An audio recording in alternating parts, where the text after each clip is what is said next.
الصلاۃ والسلام علیک یا رسول اللہ وعلی آلک واصحابک یا حبیب اللہ، الصلاۃ والسلام علیک یا نبی اللہ وعلی آلک واصحابک یا نور اللہ۔ میٹھے میٹھے اسلامی بھائیوں، درود پاک پڑھنے کے بے شمار فضائل و برکات ہیں۔ حضرت ابو ہریرہ رضی اللہ تعالیٰ عنہ سے مروی ہے، رسول اللہ صلی اللہ تعالی علیہ وسلم نے فرمایا، جمعرات کے روز اللہ عز و جل اپنے فرشتے بھیجتا ہے جن کے پاس چاندی کے کاغذ اور سونے کے قلم ہوتے ہیں۔ وہ جمعرات کے دن اور جمعے کی رات مجھ پر کثرت سے درود پڑھنے والوں کے نام لکھتے ہیں۔ طریقے سے تیاری ہوتی ہے جمعرات کی رات، فرشتوں کے پاس چاندی کے کاغذ ہوتے ہیں، سونے کے قلم ہوتے ہیں، اور وہ جمعرات کی رات اور جمعہ کے دن درود پڑھنے والے جو ہوتے ہیں ان کے نام اس میں لکھتے ہیں۔ سبحان اللہ سبحان اللہ۔ نبی علی الحبیب صلی اللہ تعالی علی محمد صلی اللہ علیہ وسلم۔ آج بڑا کمال کا موضوع ہے، آیت قرآنی ہے، اگر ذکر بڑا ہی نرالا ہے۔ پہلے قرآن کی آیت سن لیتے ہیں۔ اللہ کریم قرآن مجید میں ارشاد فرماتا ہے، بسم اللہ الرحمن الرحیم، وَمَن يَخْرُجْ مِن بَيْتِهِ مُهَاجِرًا إِلَى اللَّهِ وَرَسُولِهِ ثُمَّ يُدْرِكْهُ الْمَوْتُ فَقَدْ وَقَعَ أَجْرُهُ عَلَى اللَّهِ وَكَانَ اللَّهُ غَفُورًا رَحِيمًا۔ پارہ نمبر 5 ہے، سورہ نساء ہے، اور آیت نمبر 100 نمبر آیت ہے۔ ترجمہ: اور جو اپنے گھر سے اللہ اور رسول کی طرف ہجرت کرتے ہوئے نکلا، پھر اسے موت نے آ لیا، تو اس کا ثواب اللہ کے ذمے پر ہو گیا، اور اللہ بخشنے والا مہربان ہے۔ یہ بڑی کمال کی آیت ہے، یہ بہت خوبصورت ٹاپک ہے، اور یہ کس وقت نازل ہوئی یہ انشاءاللہ جب ہم سنیں گے تو ایمان تازہ ہو جائے گا۔ جو سبحان اللہ، تو حج اور مدینے کا سفر نصیب والوں کو ملتا ہے، کاش وہ دن بھی جلد آئے جب ہم گناہ گاروں کو بھی یہ سعادت ملے، ہمیں بھی مکے مدینے سے بلاوا آ جائے، ہم گناہ گاروں کو بھی مدینہ منورہ کی حاضری نصیب ہو جائے۔ اگر آج بات کریں گے اسپیشلی مدینہ منورہ کی، کیونکہ اس جو آیت ہم نے سنی ہے نا، اس کا شان نزول کیا ہے، اس کا بیک گراؤنڈ کیا ہے، کیا فرمایا؟ اور جو اپنے گھر سے اللہ اور رسول کی طرف ہجرت کرتے ہوئے نکلا، قرآن کہتا ہے۔ پھر فرمایا ثم يدرك الموت فقد وقع اجره على اللہ، پھر اسے موت نے آ لیا تو اس کا ثواب اللہ کے ذمے پر ہو گیا۔ وکان اللہ غفور الرحیم، اور اللہ بخشنے والا مہربان ہے۔ ماجرا کیا تھا؟ ایک صحابی تھے، نبی پاک علیہ الصلوۃ والسلام اپنے صحابہ کے ساتھ مکے سے ہجرت کر کے مدینے چلے گئے تھے۔ اب سارے صحابہ ایمان والوں کو یہ حکم تھا کہ وہ بھی ہجرت کر کے مدینے آ جائیں، تو ایک ایک کر کے سارے پہنچ گئے تھے۔ مگر مکے میں ایک صحابی تھے جن کا نام تھا دمورہ بن جندب۔ اب ان کا یہ مکے میں رہ گئے تھے، ان کو بھی ہجرت کا حکم تھا۔ اب یہ کسی مجبوری کی بنا پر ہجرت نہیں کر پائے تھے، عمر ان کی بہت ہو گئی تھی، بیماری بھی بہت زیادہ تھی۔ ظاہر ہے کہ آج کل کا تو ٹریول نہیں ہے نا کہ ویل چیئر پہ بٹھا کے جہاز میں بٹھایا اور فوراً دنیا کے ایک کونے سے دوسرے کونے لوگ بیماروں کو بھی پہنچا دیتے ہیں۔ پہلے تو اونٹوں پر، گھوڑوں پر سواری ہوتی تھی، تو اس میں کئی دن سفر ہوتا تھا۔ یعنی بتایا جاتا ہے کہ مکے سے مدینے جو آج ٹرین کے اندر 2.5 گھنٹے میں بندہ پہنچ جاتا ہے اور گاڑی کے اندر 4-5 گھنٹے میں پہنچ جاتا ہے، اس زمانے میں 7 دن اور 7 راتیں لگتے تھے۔ 7 ڈیز کا سفر تھا، جس میں دن بھر سفر ہوتا تھا، رات کسی ریگستان میں پڑاؤ ڈالنا پڑتا، جب جا کے لوگ مکے سے مدینے پہنچتے تھے۔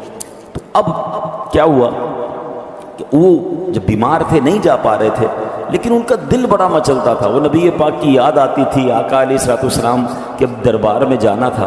تو انہوں نے اپنے اہل خانہ سے کہا کہ میرا سامان باندھو اور مجھے سواری پہ بٹھا دو، میرے پاس مال تو ہے نا، میں سواری تو استعمال کر سکتا ہوں، تو مجھے سواری پر بٹھا دو۔ گھر والوں نے کہا آپ کی طبیعت ٹھیک نہیں ہے، آپ اتنا لمبا سفر کیسے کریں گے، اور آپ اتنا ٹریول اکیلے کیسے کریں گے؟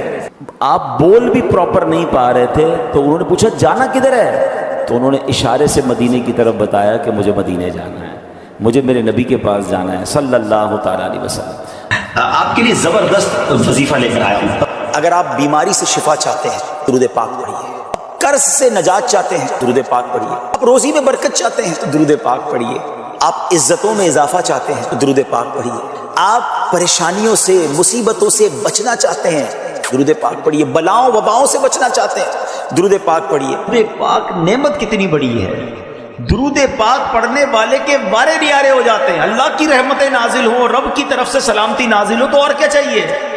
اس پرفتن، اس خطرناک دور میں جب بلائیں ہیں، وبائیں ہیں، ٹینشنیں ہیں، پرابلمز ہیں، خوف ہے، اور ہر بندہ چاہتا ہے کہ وہ سیکیور رہے، صبح گھر سے جائے شام گھر خیر سے آئے، کاروبار پہ خیر رہے، گھر میں خیر رہے، فیملی میں برکت رہے۔ تو وہ کون سا طریقہ ہے جس سے مجھے یہ سیکیورٹی مل جائے؟ مجھے بتاؤ کہ جس کے سر پر رحمتوں کا سایہ رہے اسے پھر کیا پرابلم ہے؟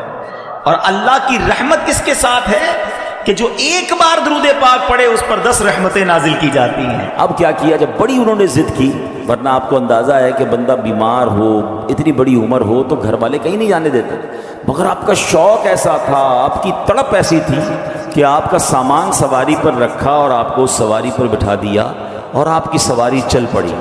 اللہ اکبر! ہیں کیسا شوق ہوگا کہ اس عمر میں کہ جب بندے میں ہمت نہیں ہے، آپ اکیلے سواری پر بیٹھ کر روانہ ہو گئے مدینے کی طرف۔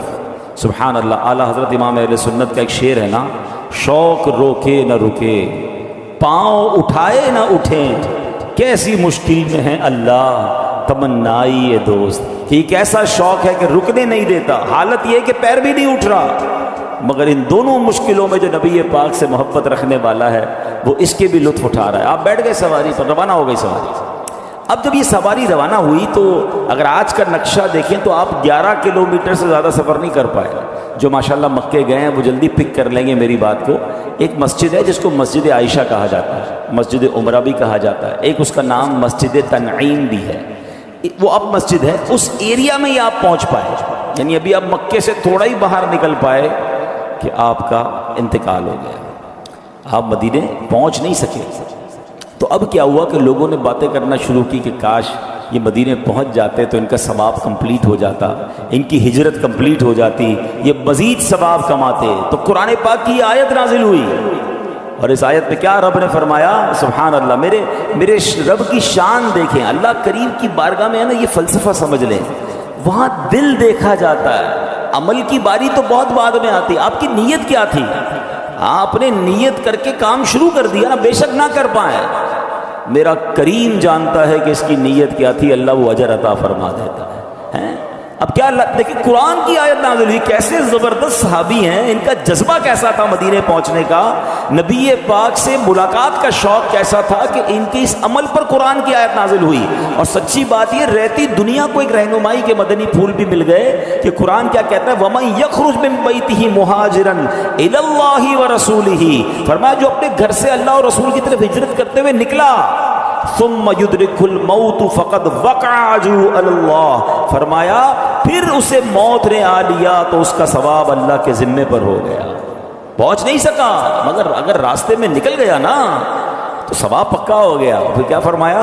وَكَانَ اللَّهُ غَفُورًا رَحِيمًا، اللہ بخشنے والا ہے، مہربان ہے۔ یعنی یہ مت کہو کہ مدینے پہنچ نہ پائے، ہجرت کر نہ پائے، ثواب ملا نہیں، ارے اچھی نیت کر کے یہ نکل گیا، بے شک راستے میں انتقال ہوا، اسے پورا پورا اجر مل گیا۔ سبحان اللہ، سبحان اللہ۔ اب دو باتیں اس واقعے سے جو سیکھنا ہے، آج ہمیں جو میسج لینا ہے وہ دو باتیں ہیں۔ پہلی بات تو ہمیں یہ سیکھنی ہے کہ نیت کر لی آپ نے، پکی نیت ہے تو اللہ اس کا ثواب عطا فرما دیتا ہے۔ مجھے 2-3 واقعات یاد آ رہے ہیں۔ ایک بزرگ تھے، کہیں سے ٹریول کرتے ہوئے جا رہے تھے، راستے میں انہوں نے ایک بہت بڑا جو ہے مٹی کا ڈھیر دیکھا، اور اس وقت اس قوم کے اندر جو ہے نا قحط تھا، لوگ بھوکے تھے، کھانے کو نہیں تھا۔ انہوں نے سوچا کاش یہ پورا ڈھیر جو ہے نا اناج کا ہوتا اور میرا ہوتا تو میں یہ پورا اناج اللہ کے بندوں پر خیرات کر دیتا، سب کو بانٹ دیتا۔ نہ انہوں نے اناج بانٹا، نہ اناج خریدا۔ What he did it intention, اچھی نیت کر لی، ہوتا تو میں کرتا، ہے نہیں۔ سبحان اللہ، اللہ کی طرف سے حکم ہوتا ہے کہ میرے اس بندے کے نامہ اعمال میں یہ جتنا اناج خیرات کرنے کی اس نے نیت کی تھی اتنا ثواب لکھ دیا جائے۔ انما الاعمال بالنیات۔ کچھ روایتوں میں یہ پڑھا کہ اللہ پاک کی بارگاہ سے فرشتوں کو حکم ہوتا ہے کہ میرے اس بندے کے نامہ اعمال میں یہ نیکی لکھ دو۔ کہا یا اللہ ہم تو کرامن کاتبین ہیں، ہم تو ساتھ ہیں اس نے یہ نیکی کی نہیں ہے۔ ارشاد ہوتا ہے کی نہیں ہے مگر اس کا ارادہ تھا، اس کی نیت تھی کہ میں نے کرنی ہے۔ تو سبحان اللہ، انسان اپنے ذہن میں اچھی اچھی نیتیں رکھے۔ ادھر تو نیتیں بھی بری ہوتی ہیں، پیسے آئیں گے تو صدقہ خیرات کروں گا، یہ نیت نہیں بنتی۔ پیسے آئیں گے تو فلاں خواہش پوری کروں گا، فلاں غلط کام کروں گا، ماں